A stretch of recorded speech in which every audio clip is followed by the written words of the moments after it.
selamat datang di video pembelajaran kami. Friends, masih ingat gak? Dalam membuat media presentasi yang efektif, terdapat langkah-langkah yang harus dilewati loh. Lalu, apa saja sih langkah-langkahnya? Yuk, mari kita cari tahu semua jawaban tersebut dengan penuh semangat dan menyenangkan. Langkah pertama ada perencanaan, langkah kedua ada persiapan, dan langkah ketiga ada presentasi. Pada video sebelumnya, kita kan sudah membahas mengenai tahap perencanaan. Selanjutnya, pada video pembelajaran kali ini, kita akan belajar bersama mengenai tahap persiapan yang menjadi dasar presentasi yang efektif. Adapun tujuan pembelajarannya yaitu, kamu diharapkan mampu mengidentifikasi persiapan dalam membuat media presentasi yang efektif dengan tepat. Tahap persiapan. Tahap ini merupakan pemilihan pengorganisasian elemen verbal dan visual untuk presentasi Anda. Dalam tahap ini tentunya terdapat beberapa faktor yang perlu dipertimbangkan, yaitu general design. Pertama, daya tarik struktural. Informasinya logis dan jelas, ringkasan informasinya kompleks, dan terdapat ikhtisar sebelum fokus pada detail, isyarat verbal dan visual sebagai kata kunci. Lalu, daya tarik personal. Pada awal presentasi, nyatakan tujuan dengan menggunakan contoh yang tidak asing bagi audiens. Selanjutnya, instructional design. Pertama, perhatian. Kita dapat menarik perhatian audiens dengan variasi waktu, ketepatan, visual, dan warna huruf. Kedua, persepsi. Persepsi dapat dipengaruhi oleh ekspektasi audiens mengenai apa yang ingin diketahui. Ketiga, memori.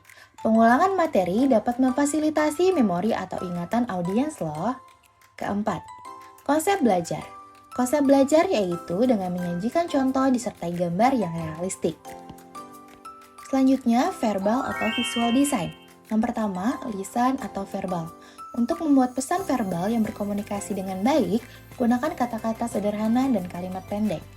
Kedua, visual atau gambar. Kesederhanaan adalah kunci untuk menciptakan bahan visual yang efektif. Ketiga, hubungan visual atau verbal. Pilihlah elemen visual yang menyampaikan pesan dan tambahkan kata-kata agar komunikasi lebih efektif. Keempat, keterbacaan. Keterbacaan huruf punya 4 faktor, yaitu ukuran huruf, gaya huruf, jarak antar kata dan baris, kontras warna yang digunakan. Kelima, grafik dan diagram.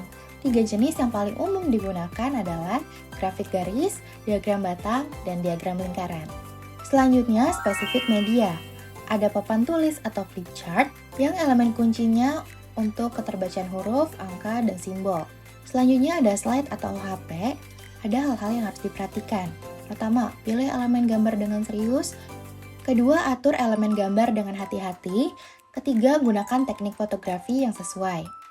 Lalu ada video. Perbesar bagian materi yang relevan agar mudah dilihat, dan gunakanlah pointer pada aspek-aspek yang penting dari materi tersebut.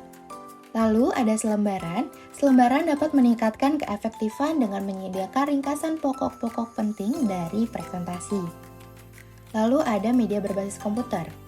Ada 7 pedoman khusus untuk media berbasis komputer. Pertama, panduan desain layar umum. Kedua, lokasi informasi di layar. Ketiga, teks. Keempat, grafik. Kelima, skema warna. Keenam, menu. Dan ketujuh, jendela. Selanjutnya kita masuk ke production. Proses produksi ini sangat bervariasi, tergantung pada proses yang sedang diproduksi, perangkat yang tersedia, dan kendala budget. Berikutnya dari rehearsal. Latihan merupakan kesempatan untuk mencoba dan memeriksa semua aspek dalam presentasi. Nah, sekian video pembelajaran mengenai tahap persiapan media presentasi yang efektif. Semoga bermanfaat. Sampai jumpa di video pembelajaran berikutnya mengenai tahap presentasi. Bye-bye!